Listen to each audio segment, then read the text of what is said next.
Item ಯಾವುದೇ ಇರಲಿ try ಮಾಡಿ ಆಚಿ ಚಿಕನ್ ಮಸಾಲಾ 37,000 ಕೋಟಿ ಬಿಲ್ ಬಾಕಿ ಸಿಟ್ಟು ಸಿಎಂ ಜೊತೆ ಚರ್ಚಿಸಿದ್ರು ಕೂಡ ಸಮಸ್ಯೆ ಬಗೆಹರಿದಿಲ್ಲ. ಮಾರ್ಚ್ 6ಕ್ಕೆ ಸರ್ಕಾರದ ವಿರುದ್ಧ ಕಾಂಟ್ರಾಕ್ಟರ್ಸ್ಗಳು ಧರಣಿ ಮಾಡುವಂತಹ ಸಾಧ್ಯತೆ ಇದೆ. ಪ್ರತಿಭಟನೆಯನ್ನ ನಡೆಸಲು ಗುತ್ತಿಗೆದಾರರ ಸಂಘ ಈಗಾಗಲೇ ಮುಂದಾಗಿದೆ. ಗುತ್ತಿಗೆದಾರರ ಸಂಘದ ರಾಜ್ಯಾಧ್ಯಕ್ಷ ಮಂಜುನಾಥ್ ಹೇಳಿಕೆ ನೀಡಿದ್ದಾರೆ. ಸರ್ಕಾರ 37,000 ಕೋಟಿ ಬಿಲ್ ಅನ್ನ ಬಾಕಿ ಉಳಿಸಿಕೊಂಡಿದೆ. ಸರ್ಕಾರ ಸೌಜನ್ಯಕ್ಕಾದ್ರೂ ನಮ್ಮನ್ನ ಕರೆದು ಸಭೆಯನ್ನ ಮಾಡಬೇಕಿತ್ತು, ನಮ್ಮ ಸಮಸ್ಯೆಗಳನ್ನ ಕೇಳಬೇಕಿತ್ತು ಅಂತ ಹೇಳಿ ಆಕ್ರೋಶವನ್ನು ವ್ಯಕ್ತಪಡಿಸಿದ್ದಾರೆ. ರೂಪಾಯಿ ಪೆಂಡಿಂಗ್ ಬಿಲ್ ಇದೆ. ಮಾನ್ಯ ಮುಖ್ಯಮಂತ್ರಿಗಳಿಗೆ ಹಲವಾರು ಸಾರಿ ನಾವು ಮನವಿ ಮಾಡಿಕೊಂಡ್ರು ಕೂಡ ಯಾವುದೇ ಥರವಾದ್ದು ನಮಗೆ ಅಟ್ಲೀಸ್ಟ್ ನಮ್ಮ ಪ್ರಾಬ್ಲಮ್ ಸಾಲ್ವ್ ಮಾಡಲಿಕ್ಕೆ ಅವರು ಮನಸ್ಸು ಮಾಡ್ತಾ ಇಲ್ಲ. ಸುಮಾರು 3 ವರ್ಷದಿಂದ ಪೆಂಡಿಂಗ್ ಬಿಲ್ ಇದೆ.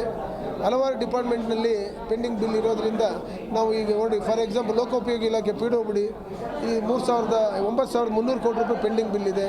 ಮೇಜರ್ ಇರಿಗೇಷನ್ 13,000 ಕೋಟಿ ರೂಪಾಯಿ ಪೆಂಡಿಂಗ್ ಬಿಲ್ ಇದೆ.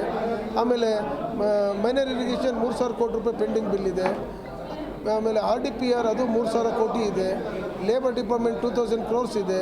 ಆಮೇಲೆ ವಸತಿ housing and Waqf it may come around some 2,000 crores ಇದೆ.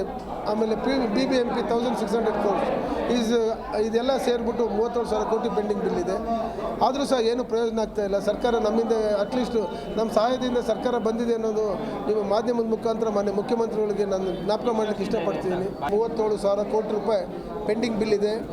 ಮಾನ್ಯ ಮುಖ್ಯಮಂತ್ರಿಗಳಿಗೆ ಹಲವಾರು ಸಾರಿ ನಾವು ಮನವಿ ಮಾಡಿಕೊಂಡ್ರು ಕೂಡ ಯಾವುದೇ ಥರವಾದ